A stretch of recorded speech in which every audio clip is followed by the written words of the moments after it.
she texted. The wedding is on, but I'm spending the last few nights with my ex, to clear my heart. I replied, all right, do as you see fit. Then, quietly, I made a call, and everything changed. 2 days later, amid the noise of the bachelorette party, her phone rang. Ma'am, please confirm I'm 29, been with Sarah for 4 years. We got engaged last December after I proposed at her favorite restaurant. Nothing fancy, just us and a bottle of wine she'd been wanting to try. The wedding was set for June. Everything was booked. Venue, caterer, photographer. Her dress had been sitting in her closet for 3 months, covered in plastic like some kind of sacred relic. 2 weeks before the wedding, she texted me that message. I was at my apartment going through the final head count when my phone lit up. I read it twice, then a third time. The wedding is on, but I'm spending the last few nights with my ex, to clear my heart. I sat there staring at the screen. My first instinct was to call her immediately, demand an explanation, maybe even drive to her place. But something stopped me. Maybe it was pride. Maybe it was exhaustion. I'd been bending over backwards for months trying to make this wedding perfect for her, while she constantly changed her mind about flowers, seating arrangements, and the damn playlist. So I typed back, all right, do as you see fit. She replied within seconds, really? You're okay with this? I didn't say that. I said do as you see fit. Jake, I just need closure. He reached out last month, and we've been talking. I need to make sure I'm making the right choice. You've had 4 years to figure that out. Please don't make this harder. It's just a few nights. I'll be back before the rehearsal dinner. I didn't respond. Instead, I opened my contacts and made a call to Marcus, Sarah's maid of honor's boyfriend. Marcus worked in private security and owed me a favor from when I helped him move last year. Hey man, weird request, I said. Can you track someone's location for a few days? Legally. She's my fiancée. I just want to know where she's actually going. He was quiet for a moment. Yeah, I can do that. Send me her number. The next day, Sarah left. She kissed me on the cheek before walking out with an overnight bag, told me she loved me, and said she'd see me in 3 days. I watched her car disappear down the street and then checked my phone. Marcus had already sent me access to a tracking app. That night, she wasn't at her ex's place. She was at the Marriott downtown, the expensive one with the rooftop bar. I watched the little blue dot stay there until 2 a.m. Update 1. Day 2. I was supposed to meet with the caterer to confirm final numbers. I went through the motions, nodded at everything they said, signed papers. My phone buzzed constantly with location updates.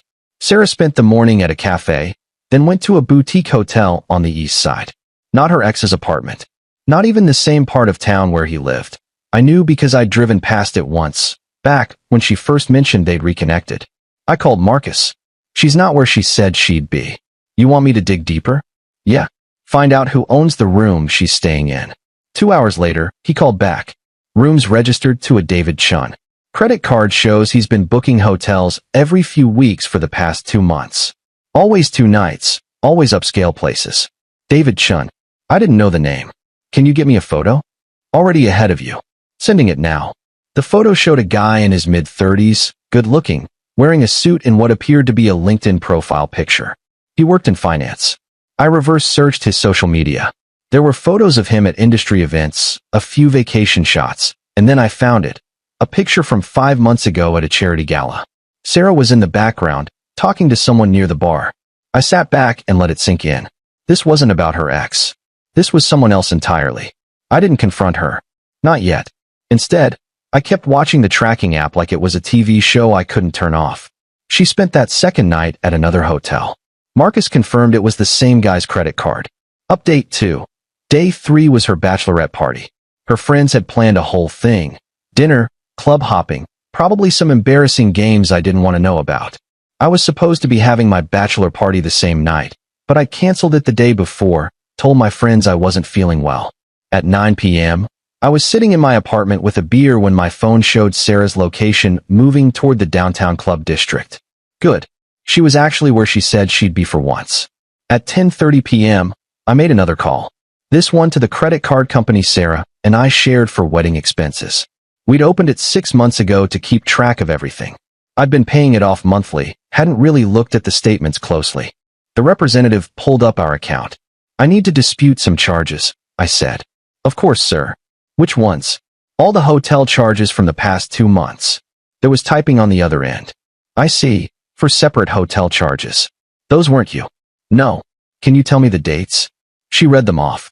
Every single one coincided with a night Sarah had told me she was staying late at her friend's place or working overtime at her job. I'd like to freeze the card and get a refund on those charges. They're fraudulent. I'll start the process right away, sir. You should see the refunds in 7 to 10 business days. Perfect. One more thing. Can you flag any new charges and require phone verification before they go through? Absolutely. I hung up and checked the tracking app. Sarah was still at the club. I opened my laptop and started going through our shared expenses more carefully. Dinners I didn't remember. Shopping trips on days she said she was with her mother. A weekend spa package I definitely hadn't been part of. At 11:47 p.m., my phone rang. Unknown number. Hello. Hi. Is this Jake Morrison? Speaking. This is Amanda from Platinum Reserve Services. I'm calling to confirm an authorization for a $847 charge at the Marriott downtown. The card was declined and the guest is requesting no authorization. The card is frozen. The person using it doesn't have permission. I see. We'll inform the guest. Thank you for your time. I hung up and waited. Update 3. My phone exploded at 12:03 a.m. Sarah's name flashed across the screen. I let it ring. She called again. And again. On the 4th call, I answered. Jake, what the hell did you do? Hey babe, how's the bachelorette party? Why is our card frozen? I'm trying to book a room and it's not working. Oh that. Yeah, I noticed some fraudulent charges and had to freeze it. Identity theft is a real problem these days. Silence. Then, what fraudulent charges? 4 hotels over the past 2 months. Some restaurants. A spa day. Weird stuff. The bank's investigating. Jake, where are you right now, Sarah? More silence. Because the tracking app on your phone says you're at the Marriott. Which is funny, because that's one of the hotels on the fraudulent charges list. And your bachelorette party was supposed to be at that club on 5th Street. You're tracking me? You told me you were spending the last few nights with your ex to clear your heart. But you've been at 3 different hotels with a guy named David Chun. So yeah, I started paying attention. I could hear her breathing. Someone was talking in the background, a male voice. Is he there right now? I asked. Jake, let me explain. No need. I've got everything I need. The wedding's off. I'll have my lawyer contact you about splitting up what we can. Everything that was paid for jointly, I'm liquidating. The venue deposit's non-refundable, but I'll eat that cost. Consider it my wedding gift to you. Wait, please, tell David I said hi. And tell your ex that you never actually went to see him. I'm sure he'll find that interesting. I hung up. Final update. It's been 3 months. The wedding, obviously, didn't happen. I sent out a mass text to everyone on the guest list 2 days after that phone call. Wedding is canceled due to irreconcilable differences. Sorry for any inconvenience. No gifts necessary. My mom called me crying. Sarah's parents called me furious. Apparently she'd told them I'd called it off because I got cold feet. I sent them screenshots of the text messages and hotel charges. They stopped calling. Sarah tried to meet up with me twice. I declined both times. She sent long emails explaining that David was just someone she met through work, that it wasn't serious, that she was confused about her feelings. I didn't respond. My lawyer handled all the financial separation. Turns out we'd spent about $18,000 on the wedding. I managed to get back $4,000 from various vendors. She got nothing because her name wasn't on most of the contracts. The credit card company refunded me for the hotel charges, about $3,200 total. I used that money to take a solo trip to Colorado. Spent a week hiking and not thinking about anything. David, according to Marcus, who kept tabs out of curiosity, got divorced 2 months ago. Turns out he was married the whole time. His wife found out about Sarah after Sarah contacted her trying to warn her about what kind of man he was.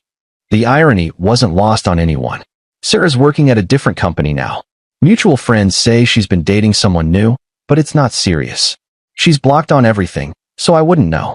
Me? I'm doing fine. Better than fine, actually. I'm seeing someone casually. Nothing serious yet, but we laugh a lot, and she's never once asked me to spend 4 hours debating napkin colors. My apartment feels lighter somehow. I sleep better. Sometimes I think about that text message, how calm I stayed when I read it. How I didn't explode or beg or make a scene.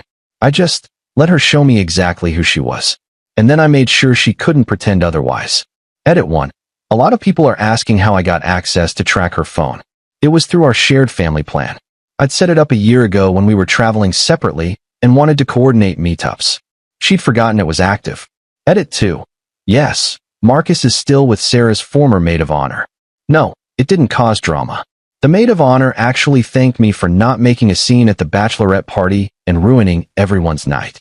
She said Sarah got blackout drunk after my call, and they had to take her home early. Edit 3. For those asking about the ring, I sold it. Used the money to pay off the rest of my car loan. Felt better than keeping it in a drawer somewhere.